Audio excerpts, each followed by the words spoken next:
Parlons de vin ce lundi 4 novembre, et pour parler de vin, il faut bien admettre qu'il faut s'emparer d'un planisphère. Les premières estimations de l'OIV, l'Organisation internationale de la vigne et du vin, sont tombées. La production mondiale va baisser de 10% en 2019 à environ 260 millions d'hectolitres, une baisse liée aux aléas climatiques. La France conserve sa deuxième place de producteur devant l'Espagne et l'Italie. Mais nous allons aussi parler de météopolitique pour scruter en particulier des régions du monde, le Royaume-Uni, les États-Unis, Hong Kong et la Chine. Et puis nous parlerons des grandes capitales du vin qui se retrouvent à Bordeaux en novembre, puisqu'il sera essentiellement question des vins de Bordeaux aujourd'hui. Bonjour à tous, vous écoutez Les 4 saisons du vin, le podcast de la rédaction de Sud-Ouest qui raconte le monde du vin à Bordeaux, qui revient sur les faits majeurs et qui tente d'en décrypter les enjeux.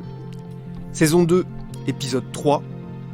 Je suis Mathieu Hervé, je suis en compagnie de César Compadre, responsable de la rubrique vin à Sud-Ouest. Bonjour César. Bonjour Mathieu, bonjour à tous. Alors avant de faire le tour du monde César, on va débuter par un petit point dans les chais bordelais, car on peut commencer à se faire une idée du millésime 2019. Alors, qu'en penses-tu ? Il y a des ondes positives qui circulent sur le millésime 2019. La quantité est plutôt à la baisse par rapport à la moyenne quinquennale, mais en qualité, ça se présente plutôt bien, même s'il faut rester prudent. Il y a des parties du vignoble qui ont gelé, d'autres pas. Il y a des parties du vignoble qui ont souffert de la sécheresse, d'autres pas. Donc, c'est très irrégulier. Ça peut être même irrégulier à l'intérieur d'une même appellation et entre des propriétés voisines. Donc, plutôt bien, mais ensuite, tout consommateur aura comme d'habitude à faire un travail de recherche pour trouver les meilleurs vins. D'accord, donc tu es prudent au moins pour les semaines et les mois qui viennent. Tout à fait.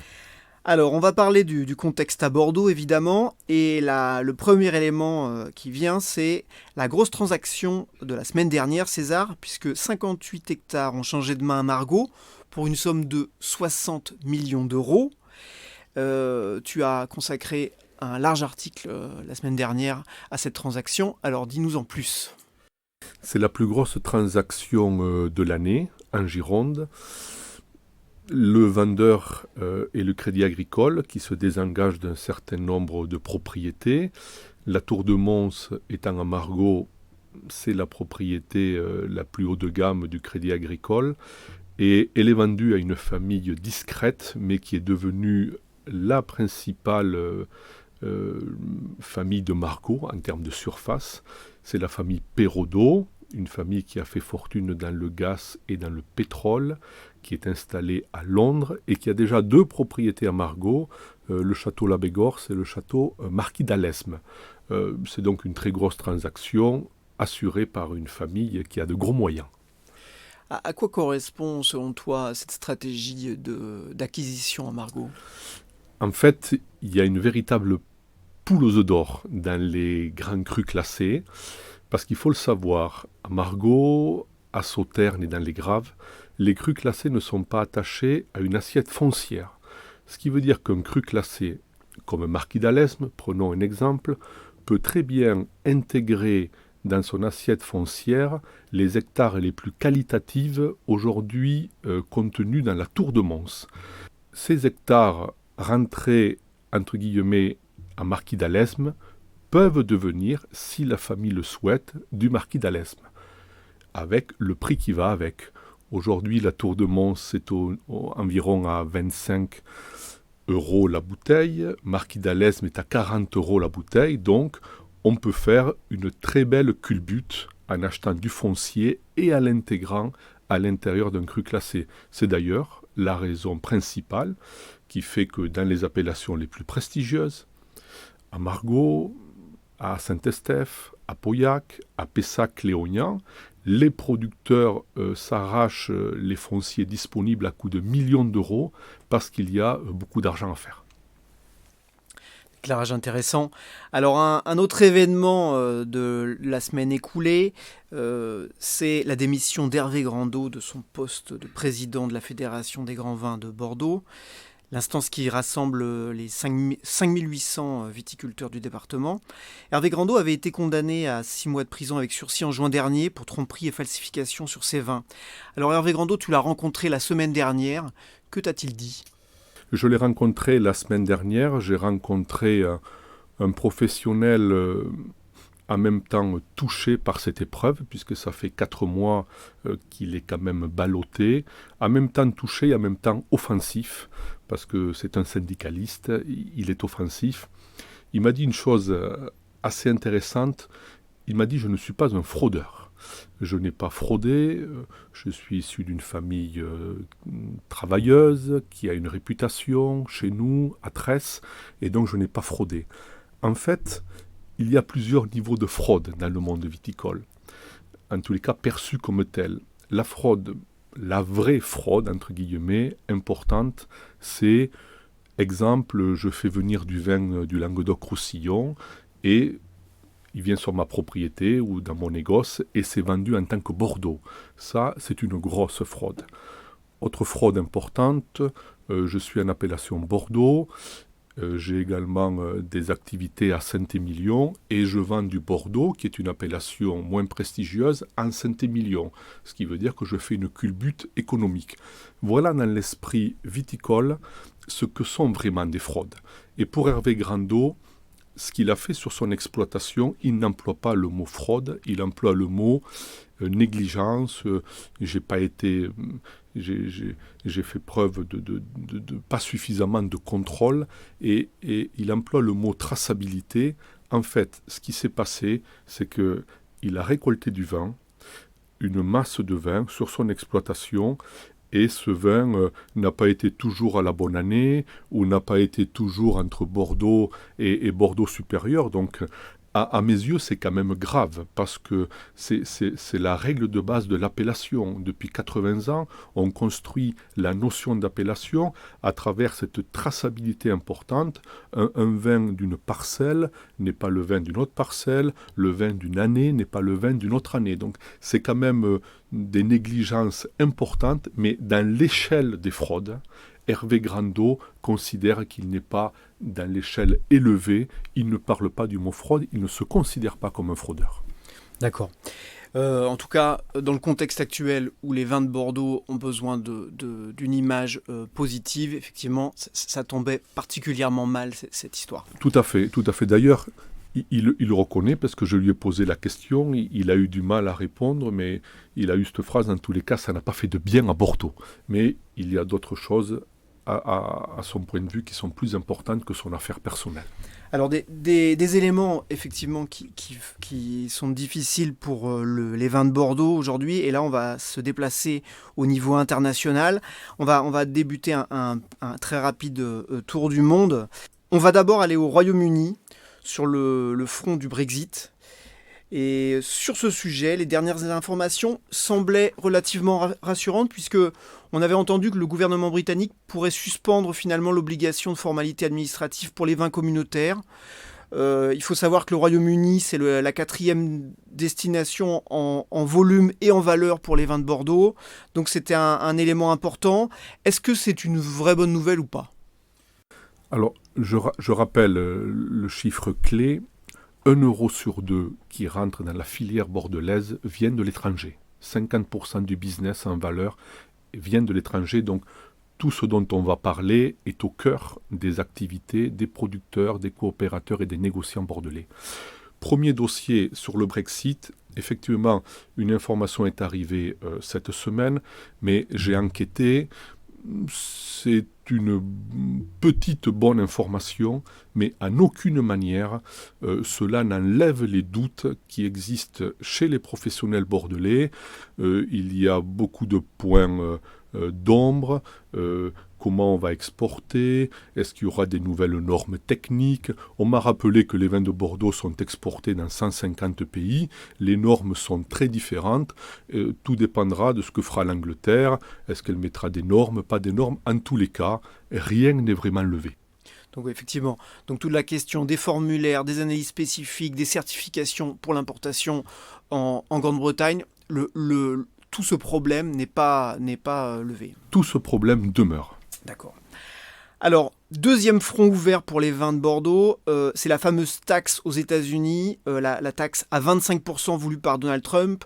Je rappelle ce que c'est une nouvelle taxe qui vise les vins tranquilles, donc non effervescents. Les Français, les Espagnols, les Allemands, les Britanniques étaient concernés. Évidemment, quand je dis britannique, il n'y en a pas beaucoup, mais bon, ça peut compter un petit peu au niveau de l'export. C'était des vins ce sont des vins à un degré d'alcool inférieur ou égal à 14%.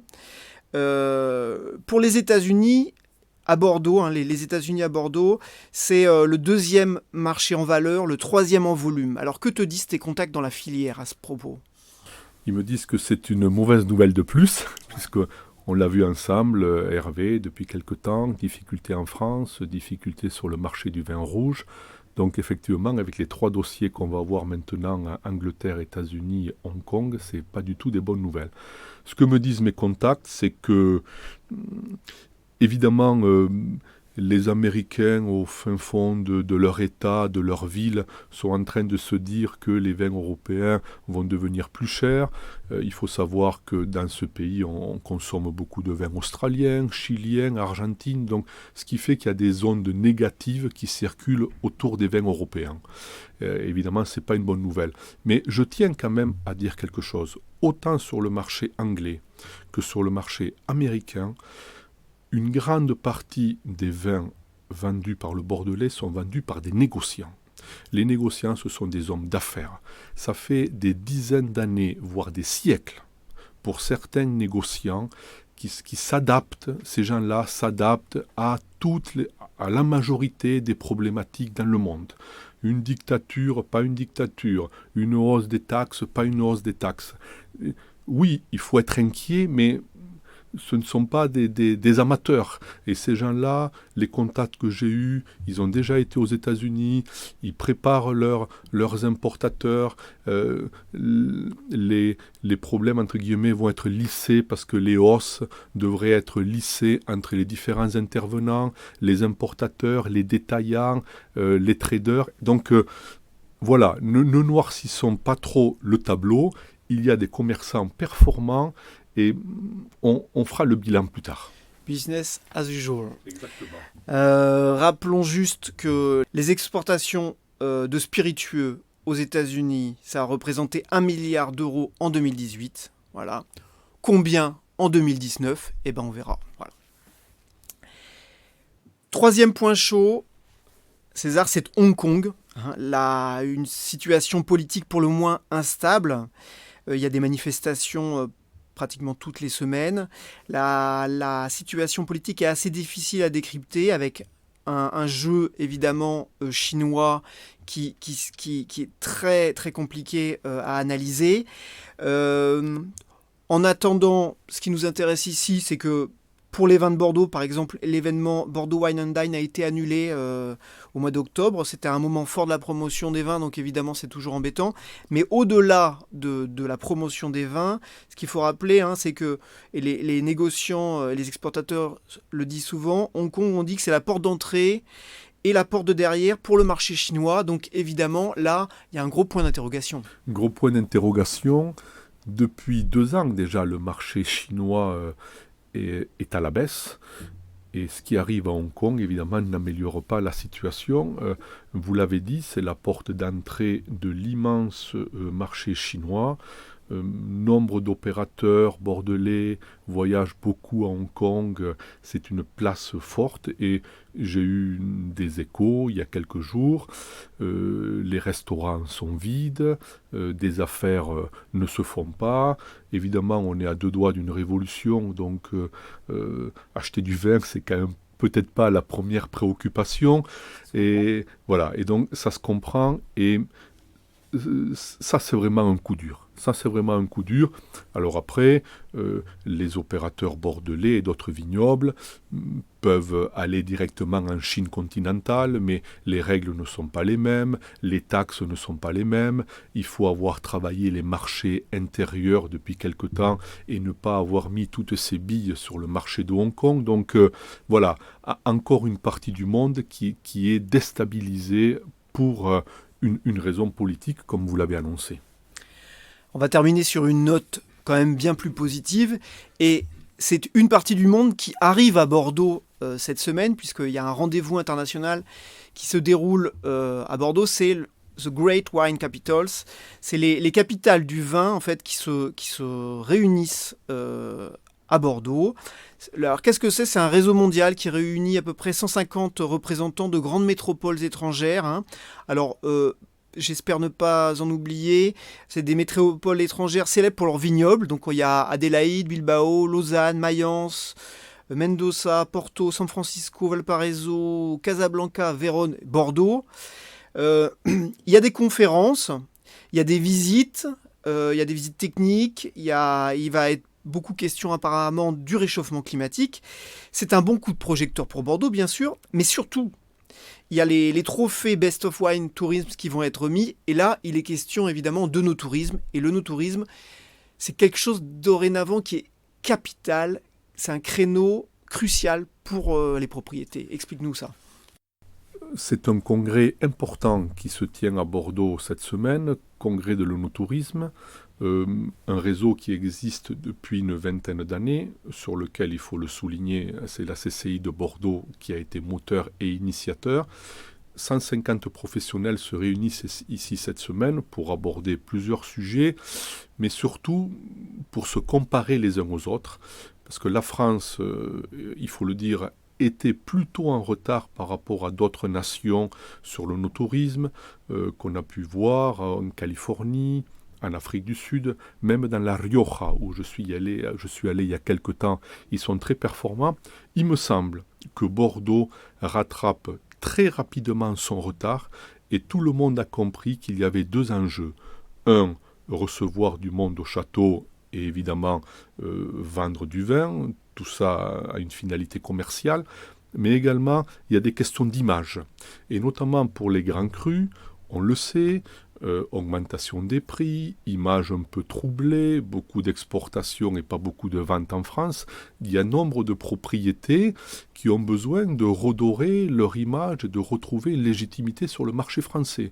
Donc il y a ces deux aspects, l'aspect économique et l'aspect image. Voilà pourquoi on n'a jamais vu autant d'investissements en no-tourisme dans le vignoble bordelais. Et je rappelle, parfois on se demande où va l'argent européen. Nombre de ces investissements ont été subventionnés en partie par l'Europe. Donc merci Bruxelles. Donc effectivement, l'objectif vraiment de cette démarche no-touristique, c'est de faire des visiteurs des ambassadeurs des marques et des châteaux. Exactement. Parce que la situation n'est pas bonne. On l'a évoqué ici, Mathieu, vous et moi. Nombre de Français bout de Bordeaux, les prix, on en a parlé, pour les grands vins. Le reste est vraiment tout à fait accessible. Entre 5 et 10 euros, on a beaucoup de vins de qualité à Bordeaux. On ne revient pas dessus, l'affaire des traitements phytosanitaires, même si Bordeaux est un bouc émissaire et en aucune manière n'est pas davantage mauvais élève, si j'ose dire, qu'ailleurs. Quand on va chez les cavistes, il est même de bon ton de proposer à peu près tout sauf du vin de Bordeaux. Donc il y a toute une partie du territoire à reconquérir et le no-tourisme est un créneau pour le reconquérir. Très bien, merci César. On va se retrouver très bientôt, mais l'épisode 3, saison 2 des 4 saisons du vin, c'est maintenant terminé. Merci César. Merci. Merci aussi à vous tous qui êtes toujours plus nombreux à écouter nos podcasts. N'hésitez pas à nous envoyer vos remarques, avis, suggestions pour les prochains épisodes à podcast@sudouest.fr. Retrouvez nos épisodes sur sudouest.fr et pour ne pas manquer les prochains, abonnez-vous à Sud-Ouest sur Deezer, Spotify, iTunes ou Google Podcast. Merci, à bientôt. À bientôt.